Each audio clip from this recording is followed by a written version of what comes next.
Bismillahirrahmanirrahim. Al-Qismul Awwal, bagian yang pertama, fi jumalil ulum wa usuliha wa hiya asyrah. Membahas tentang sejumlah ilmu atau wa usuliha dan usulnya, yaitu ada 10. Nanti ada 10 poin bahasan di bab ini. Yang pertama tentang akidah, tentang keimanan. Al-aslul awal fiddat. Dasar yang pertama adalah tentang zat Allah. Ini dasarnya nanti pada Imam Ghazali sendiri bilang, la tasihhul ibadah illa bima'rifatil ba'da ma'rifatil ma'bud. Tidak bisa ibadah itu diterima atau ibadah itu tidak sah sebelum kecuali sesudah kita mengenal kepada siapa kita beribadah. Jadi mesti kenal dulu. Kita beribadah untuk siapa? Kepada siapa? Untuk siapa?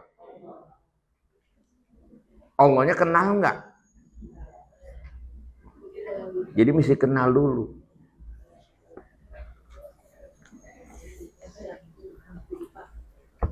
Itu bahasanya begitu. Jadi saya sebutkan Alhamdulillahilladzi ta'arrafa ila ibadihi wa kitabihil munazzal ala lisan nabiyil mursal. Segala puji bagi Allah yang telah memperkenalkan dirinya kepada hambanya lewat kitab yang diturunkannya, lewat lisan nabinya yang diutus. Allah memperkenalkan dirinya sebagai bi annahu fi dzatihi wahidun la syarikalah, bahwa Allah Subhanahu wa taala itu zat yang esa, la syarikalah, tidak ada sekutu baginya. Kalau dibilang Allah itu esa, tunggal itu artinya berapa? Satu tapi nggak ada duanya, Bu. Makanya sebutannya bukan wahid tapi ahad. Jadi satu, maksudnya sebutnya qul huwallahu ahad, bukan qul huwallahu wahid, bukan. Kalau wahidun ada saniun, ada salisun, ada yang ketiga, ada rabiun yang keempat. Nah, Allah itu ahad, tunggal. Jadi namanya Tuhan itu satu. Dari sini kita udah membatalkan keimanan iman agama lain yang punya Tuhan banyak gitu. Oh, ada Tuhan perusak, ada Tuhan pencipta, ada Tuhan pelindung. Nah, kalau Tuhan pelindung atau Tuhan perusak berantem bagaimana? Apa enggak khawatir kita? Gitu. Nah, jadi Tuhan kita esa, la syarikalah. Enggak ada sekutu baginya. Sekutu itu artinya yang bersama dengan dia dalam mencipta, mengatur alam. Fardun la mitlalah. Dia tunggal, tidak ada yang sebanding dengan dia. Nggak ada sebanding artinya dia penguasa mutlak. Nggak ada yang bisa membandingkan, terbandingkan atau membandingkan dirinya dengan Tuhan. Nggak ada. Maka di dalam ibadah kita hanya untuk dia, untuk Allah. Kalau kita pengen diberikan balasan, ya minta sama dia. Karena dia yang berhak membalas. Karena dia yang kuasa memberi. Gitu. Somadun laudiddalah. Dia tempat kita bergantung. Ya. Dia tempat kita bergantung. Tempat meminta yang tiada tandingannya. Mutawahidun la niddalah. Dia menunggal, tidak ada bandingannya. Wa annahu qadimun la awwalalah. Nah, ini bahasa Allah itu qadim. Jadi Allah itu ahad, al-fardus samad, lam yalid walam yulad. Dia yang maha esa, dia yang tunggal, tidak ada bandingan dan tidak ada sekutu baginya. Dan dia Allah itu qadimun la awwalalahu. Allah itu qadim. Qadim itu artinya terdahulu. Jangan dikatakan terdahulu, dia ada sebelum segala sesuatu itu ada. Maka katanya al-awwalu bila bidayah wal akhiru bila nihayah. Dialah Allah yang awal, tapi awalnya nggak ada mulanya. Kalau kita semuanya awalnya ada mulanya. Semua makhluk bisa diurai. Nggak ada yang nggak ada mulanya. Bumi ada mulanya. Walaupun kita nggak tahu kapan, tapi udah dapat informasi, nggak ada sesuatu yang nggak ada mulanya. Allah itu ada, ini membedakan Allah itu ada, tapi tidak ada permulaannya. Dia ada dengan sendirinya. Qiyamuhu binafsihi. Kalau kita, nggak ada kita. Apalagi kita lahir aja mencret. Mau lagu apa kita? Tapi begitu udah gede, romannya pinteran aja dikit, semua dilawan. Tuhan dilawan sama dia. Gitu. Padahal lahirnya mencret. Bisa ngapain coba kita waktu jadi bayi? Wallahu akhrajakum min butuni ummahatikum la ta'lamuna syai'a. Allah keluarkan kamu dari perut ibu kamu dalam keadaan nggak ngerti apa-apa. Diblojolin begitu. Bisa ngapain? Bisa kekejek doang sama menjerit. Anak babi lahir lari. Anak anjing lahir lari, kebo lahir lari anaknya.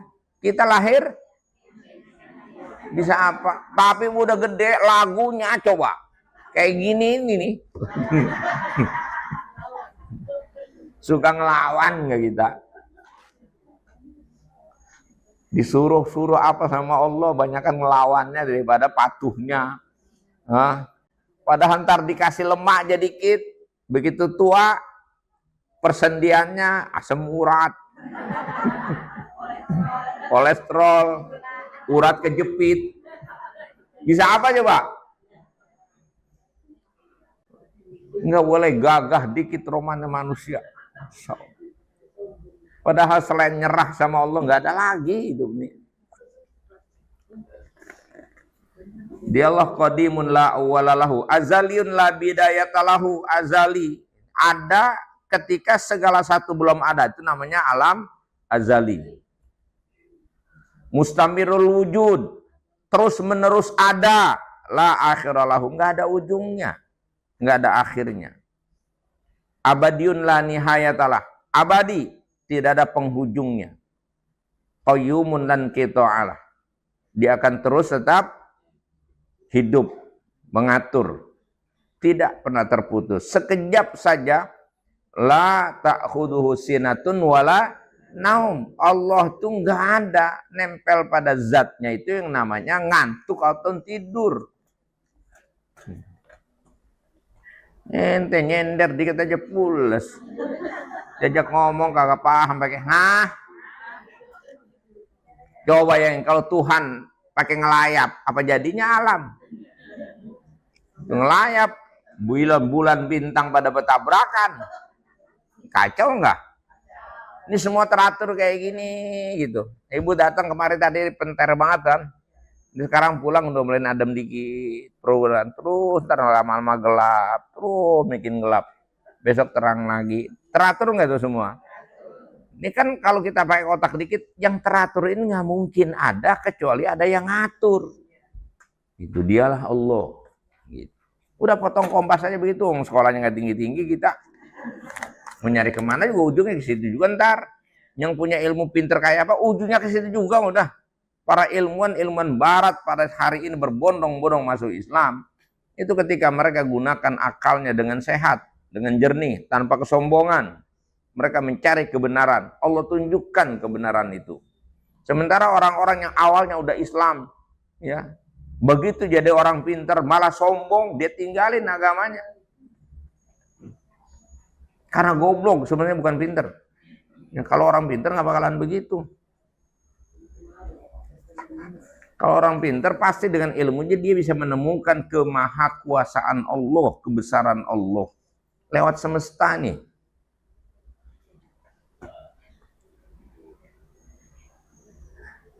Terus apa sih itu? Daimun lan siramalahu, ya, berkelanjutan. Tidak apa? Tidak berhenti. Lam yazal wala yazul masufan binu'util jalal. Senantiasa Allah itu disifati dengan sifat keagungan. Yang maha mulia, maha agung ya Allah. Dia bersifat kemuliaan. Segala yang mulia itu milik Allah. Bahkan segala pujian hanya milik. Ini kita dipuji orang. Sebenarnya kan kita nggak pantas terima pujian. Si anu pinter, si anu kaya, si anu begini, si anu baik. Sebenarnya kita nggak berhak dapat pujian. Itu mah basa-basi. Asal diucap lama-lama jadi basi juga. Makanya bilang basa-basi. Nggak utuh.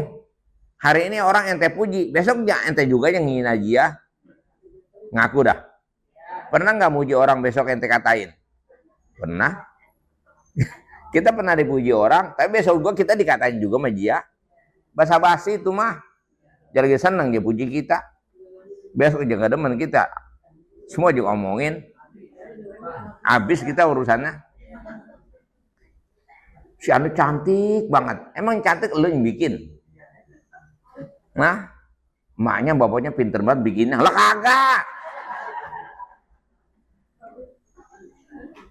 Allah yang cipta, makanya yang berhak dipuji siapa? Sebenarnya yang berhak dipuji bukan emaknya bapaknya, yang berhak dipuji Allah, bukan dianya juga yang cantik. Emang dia bikin sendiri, dia cetak. Usawwirukum fil arham. Allah yang membentuk kamu di dalam rahim itu Allah. Ini hidungnya dipesekin, apa dilebarin gitu. Matanya bagaimana gitu kan. Ini ada sini semua kagak yang akur nih orang wajahnya. Bentuknya sama, tapi dilihatnya beda semua kan. Ya itulah makanya. Kalau Allah nggak maha kuasa, apa mungkin bisa begini?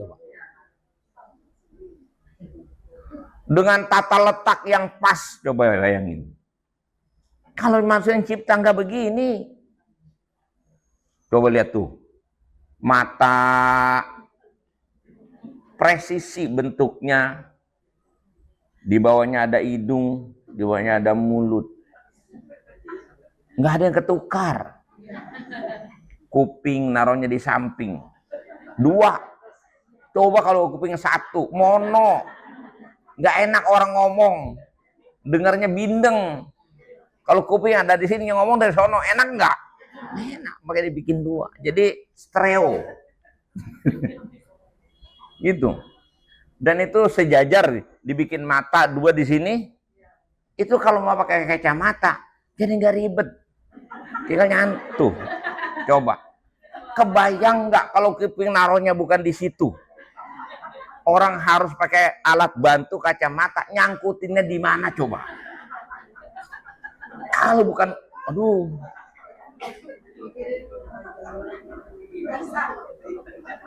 Kuping mau kuping ditaruh di sini nih, kan bisa aja kiri kanan kuping ditaruh di sini nih. Betapa repotnya kita kalau pakai baju coba, makanya nyangkut ngelepasnya juga ribet itu. Taruh di sini, ini ternyata ada manfaatnya loh Bu, buat nyangkutin. Ntar pakai masker. Emang asal bikin gitu.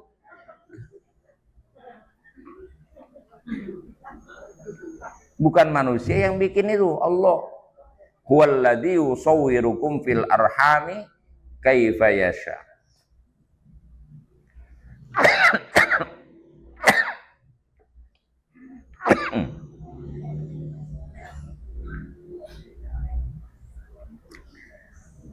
Jadi yazalu mausufan binu'util jalal. Dia senantiasa disifati dengan sifat-sifat keagungan atau sifat kemuliaan.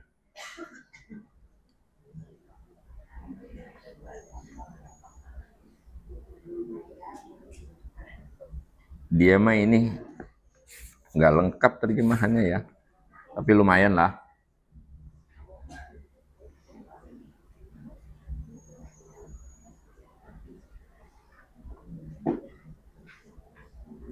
Kemudian la yuqda alaihi min qidai wal infisal bi tasarmil amad wan qidail ajal.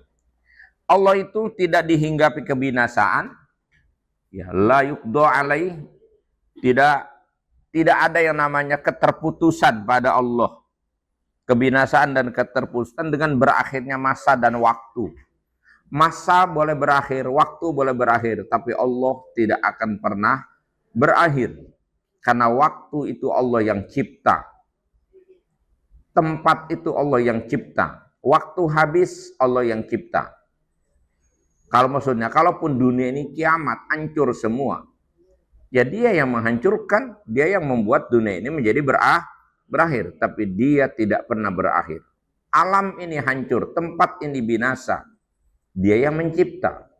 Dan dia yang membinasakan. Dia tidak pernah hancur. Jadi akan selamanya ada, dan begitu adanya Allah. Bal huwal awwal wal akhir wal zahirul batin. Tetapi dialah Allah zat yang awal, yang akhir, yang zahir dan yang batin. Wa huwa bikulli syai'in. Dialah Allah yang mengetahui segala sesuatu. Jadi kita hadapkan diri kita, pertama kita mengenal Allah.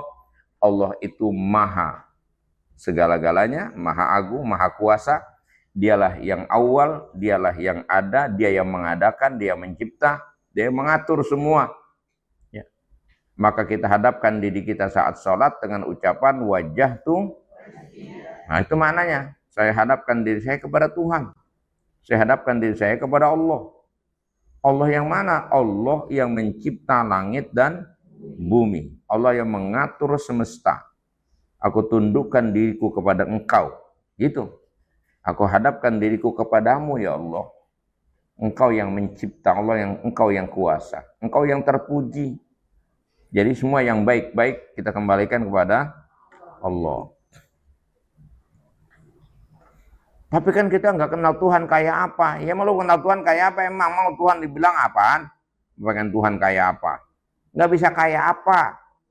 Karena laisa kamislihi syai'un. Allah nggak bisa diserupai oleh apapun. Nggak ada yang bisa serupa dengan Allah.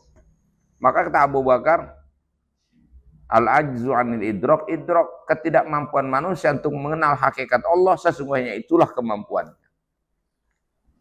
Ketidakmampuan manusia mengenal hakikat Allah, artinya tidak bisa menemukan Allah. Karena Allah bukan zat yang bisa ditemukan, bisa dilihat, bisa diraba. Gitu. Dia bukan jismun, wala jirmun, wala aradun. Dia bukan berupa benda yang berbentuk fisik. Fisiknya tinggi apa pendek, nggak bisa nggak bisa dibayangkan.